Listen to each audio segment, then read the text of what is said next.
Igbo mma mmanụ. Asịkwa m nke onye chiri ya zere. Happy new month to everybody.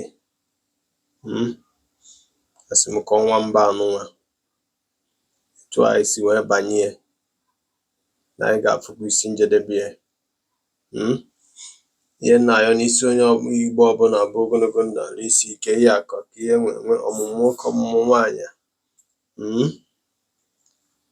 Asị m akịrị gbalị nye gbalị nwunye di m na ụmụnna nwezu akụ n'ilu na asị ga-ana. Asị na onye agwalụkwe afọ ọzọ wee gwa ya ka anyị gbapịa ọzọ na o nwere nji maka ya wee bịa n'ụbọchị nke taata. Ukwu anyị m na-ekwu na-agakarị ndị be anyị na-eghọtago, na maka na asị na ikwu amalọ ibe ga-ezi ya, ịghọtago. O nwere nji maka ya wee bịa taa. Gị nwa bụ nwoke, gị nwa bụ nwaanyị, gị nwa bụ nwa okorobịa, gị nwa bụ nwa agbọghọbịa ka nji maka ya wee bịa taata. Ụmụ okorobịa na ụmụ agbọghọbịa Igbo anyị, ka ọ sị asị na amụta nwa ọmụta ibe ya, ịghọtago. Ndị na-agụkwa na akwụkwọ nsọ, ịgụta nke gị ya afọ ebe asị gị jee n'ụwa mụọ na ọmụma baa n'ụba. So o nwere one disturbing video for last time. One lady called Anwụlịka. Otego oge m na-etogoro na be anyị, ana m afụba something like that, asị na ndị ekpere na-abịa na-ejere be pastọ nwa ahụ.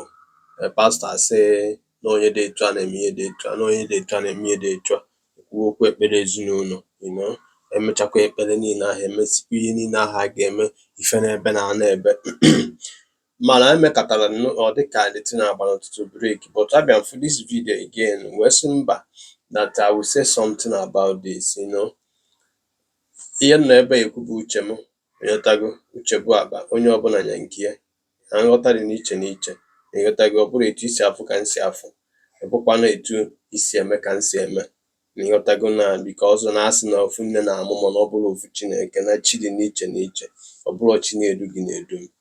Nkepụta abata na o nwere ebe ọ ga-abụ ngacha ya nnafere gị nwata isi ebe ahụ nwee ike tọ, okwere nke ị ga-aga nafere mụnwa nwee ike chi isi ntọ, ịghọtago.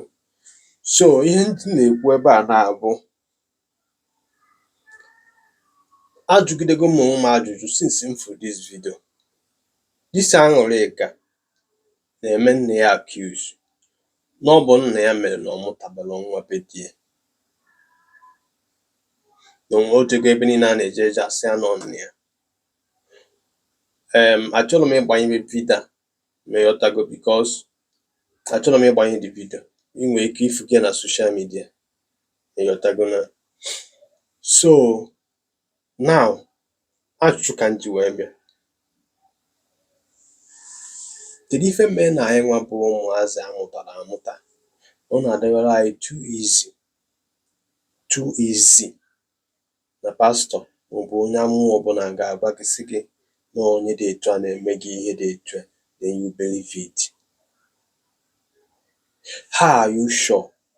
As in gị nwa na-ege m ntị, how are you sure na o si na pastọ, ije ministry, ije ebe onye amụma wee sị gị na nne na nna nwụrụ gịnị, kwụọrọ gị ụgwọ skuul, shelter gị, clothe you, feed you, n'ọkịta ka ha chetara na a ga-egbu gị maọbụ a ga-eme gị ihe ọjọọ. This is ihe m na-ajụ onwe m since m for this video. Ọ dịka yesterday ka m for that video. Mmesịkwa fụkwazi another video again ebe ọ dịka a na-ere kọọsụ ndị Anwụlịka, ịghọtago. Na enwere m ọtụtụ okwu n'okwu a, because ndị Igbo si na onye ọbụla anụrụ ebe a nọ wee lie ozu ga-abọ obido n'ọkpa. Ya ka m ji wee sị na enwere ọtụtụ okwu. Amụrụ m na that thing or the real ka ọ ha na-eme acting, because I don't get it, ịghọtago. Kee ka ị ga-esi wee bụ that na azụgidere gị too nnọọ bụrụ mmadụ, bụrụ ihe eji mmadụ eme, ọ bụrụ n'oge a ka nne na nna gị chetara na a ga-emejọ gị, i wee jee ebe onye amụma wee sị gị na ọ bụ nna gị mere gị na ịkpatara ego, na ọ bụ nna gị mere gị na ịnụlọ di, na ọ bụ nna gị mere gị na ịmụtala nwa. Why iji wee believe onye amụma ahụ ịfụrụ sometime ago? Gịnị onye amụma ahụ nwee ike unu amabere ihe dịka o nwere ike mbọsị ijere ebe ahụ mezisizie na afịa ka o ziri gị ozi a? Kedu ihe iji wee believe onye amụma ahụ mọda na nna gị na nne gị gị na ha nọ amụọ gị, kwụọ ụgwọ ụlọ ọgwụ iji gbapụta gị, wee breastfeed gị, na-ata afụfụ niile dị na ya, na mịa bụ dat na ilili nri, ewezugidezie gị wee too. O nwere ike ihe agacha etu isi wee tụba anya, ịgbagharịba n'ụlọ ekpere, onye ekpere wee sị gị na ọ bụ nna gị ihe eji gị. A sị gị na ịmaghị ihe, ịmara ife inwe problem, ị nidiri akpụta gị wee je reset gị ya brain.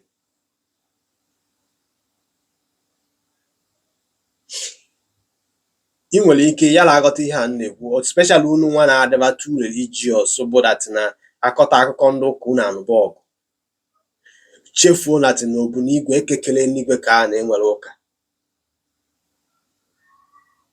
Onye nwe ụwa has no religion. That is why eji afụ ma onye Muslim, ma onye omenala, ma onye ụka, ma onye Buddha, ma onye Hindu, ma onye religion dị iche iche, onye ọbụla na-adị ndụ. Ọnwụ dị na religion onye ọbụla, ndụ dị na religion onye ọbụla, ọgaira nọ na religion onye ọbụla, ogbenye nọ na religion onye ọbụla. Kepụtara dat na ihe dịbe oke dịbe ogene, nwere ebe egburu aja ngwere anọrọ. Ajọ mmadụ dị everywhere, ezigbo mmadụ dị everywhere. I wee sị m dat nọọ nne na nna gị mere gị na ịmụtala nwa. I don't know, because mmankwu ihe m amalọ, but ihe m na-agwa gị bụ na m amalọ the purpose gị nwa bụ nwa onye a ji wee kweta ihe a pastọ gwara gị. Ha, kedu ihe mere gị, kedu ihe nyere gị the confident for you to believe ihe pastọ ahụ na-ekwu? Abụrọ dat na o nwere ike ọ bụrụ na ị dị too religious, na ọ sị gị nọ ihe a bụ ihe ọ fụrụ.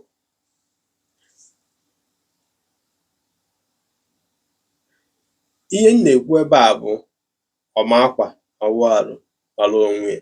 Oge irugo as an adult, as in ịtụpụtago mmadụ, gbaba mbọ onwe gị. Esizina na nne na nna gị kechiri gị na ọha nwa ji ya progress. O nwere ebe a na-akọ ụda akụkọ, ị supposed imepe ọnụ ka ụda akụkọ ahụ, ị supposed imepe ọnụ ka ụda akụkọ ahụ nọ nne na nna gị. Ọ bụrụ na nne na nna gị abụ na ha bụ witch ma ọ ma na-apụ ajọ mmadụ, mgbe ha chọrọ, mgbe a kere otego n'akara iji nwe chụọ aja, maọbụ ọ bụrụ nọ na ha chọrọ gị mgbe ahụ ị na-eto n'afọ, ha eme ya yọrọ gị mmeri ihe sọrọ ha na.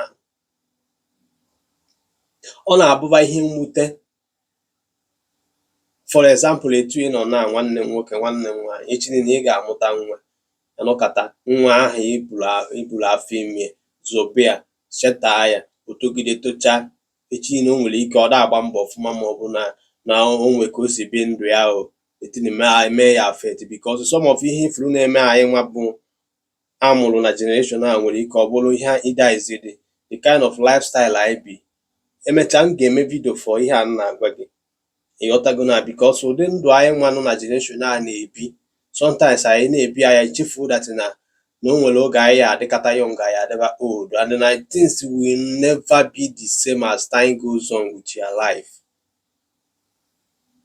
Ịghọtago na, amụrụ m na ijere ụlọ ọgwụ jene n'onwe gị ọfụma, dị sure dat na ịdị sound, na onwere ihe na-eme gị, iji wee conclude dat nọ nna gị bụ onye dị responsible mee na ịmụtabara nwa. I don't know. Ịghọtago? Mana ihe a m na-ekwu na-agalụ nwoke na-agalụ nwaanyị, gị nwa ka na ude before amalọ m dice ka ị ga-esi wee stand ya n'ihu nna gị wee na-agwa nna gị na ọnya na-eme gị ihe na-eme gị, ma ọ na-agwa nne gị na ọnya na-eme gị ihe na-eme gị. Ịghọtago? Ọnya bụ ihe mụnwa na-ekwu. But in this life anything can happen o.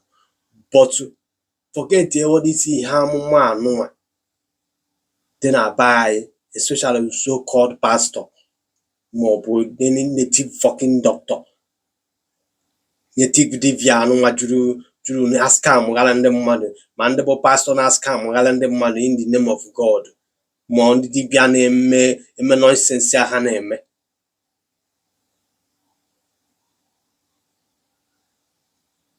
Ịghọtago na? But all I know is this, one thing is for certain, ịghọtago, because na onye ohimiri afụrụ ụkwụ ya, onye ohimiri fụrụ ụkwụ ya ka ọ na-eri. Ọ bụrụ na ohimiri afụrụ ụkwụ ga-ama nri gị, ịghọtago.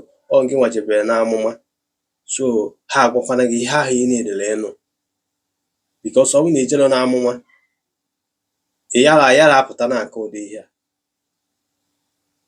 ịghọtago. So ọ gwụcha ka ọla m n'ọnụ, ịbụrụ nwoke bụrụ nwaanyị, inwere nna na nna, gbado anya ọfụma. Enwere ndị amụma ụgha na be anya na ha ka nkụ, ọrụ adịlọ, onye ọbụla na-achọ ebe o esi wee nweta ego. So and onye kpatara ọ ga-afịa ịnọkọta ịfụ mmadụ obido mapụ si na o mepee ministry, and be anyị nwere control, ịnọkọta ịfụ mmadụ ọsị gị na o mebego dibịa, ịghọtago. So o mebe dibịa ahụ, o nidiri population, ọ nidiri ndị mmadụ na-abịa na nke, so ọ ga na-eme ihe ọ ga-abụ o mee ya ka ndị mmadụ bido ịbịa na nke. He can do anything because ihe niile ha na-achọ ebe a bụ how to have money and make a living. If you want to have peace in this life, peace of mind, na this generation anyị nọ, na ịbụ nwoke bụrụ nwaanyị, gbaalụ ndị amụma ọsọ and gbaalụ ndị dibịa ọsọ, because onwere mbọsị ọbụla iji ebe onye amụma ka ọ hapụ inwe ihe ọ gwara gị. Onwere mbọsị iji ebu onye dibịa ka ọ hapụ inwe ihe ọ kọrọ gị, jee na mmiri nka, jee n'ikwu nne gị nka. Ihe a bụ ogologo, ihe a bụ dia format. Ndị amụma bụ obido ọbịa na-akọrọ gị na osisi nwa jikwa dị na mbara bụ na ihe a niile bụ ihe anyị fụchagoro. We all know their format. Mmadụ ama mpụta kịta echi na-abịa na-akọrọ m rubbish, na esi na ịbụ dibịa bịa na-akọ bullshit to me, na esi na ịbụ onye amụma bịa na-akọ bullshit. Ada m akọzi ụdị akụkọ ahụ because ihe a bụ their format. Dibịa ọbụla ije na nke today ga-agwa gị na ihe eje na mmiri, na ya eje mere gị onye ụwa, na ihe eji wee je n'ikwu nne gị, na ihe eji wee je gburu ndị ichie ebe nna gị gịnị nwanne.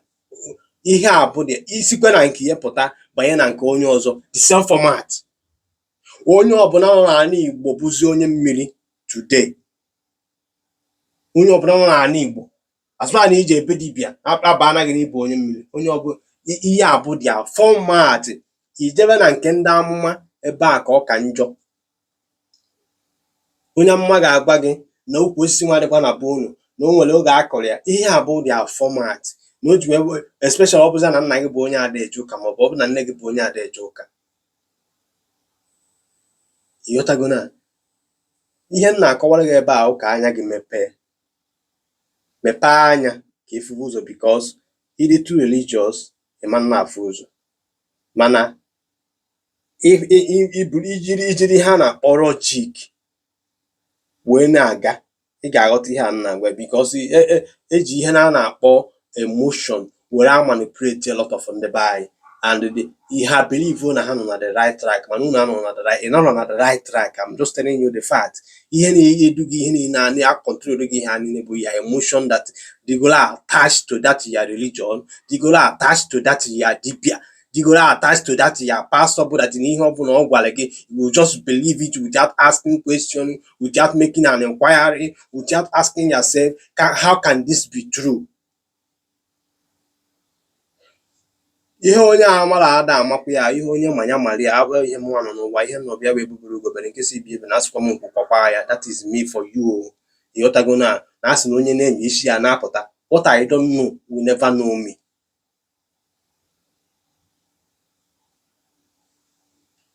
Mụrụ anya, o nwere ihe ị na-ejebe onye amụma, amara m ihe ị na-ejebe onye amụma achọ. O nwere ihe ọbụla ga-eme gị, ihe ị ga-abụ n'ụwa bụ you, nke nwa amara m na-enweta ya. Ịchọ ịbụ mmadụ n'ụwa na you go decide am. Ịchọ ịna n'iyi na you go decide am. And another one wụ gọọmenti. Ọnọdụ aka ihe a na-ekpe ekpere na be anyị, onye ọ na-achọrọ ije n'igwe.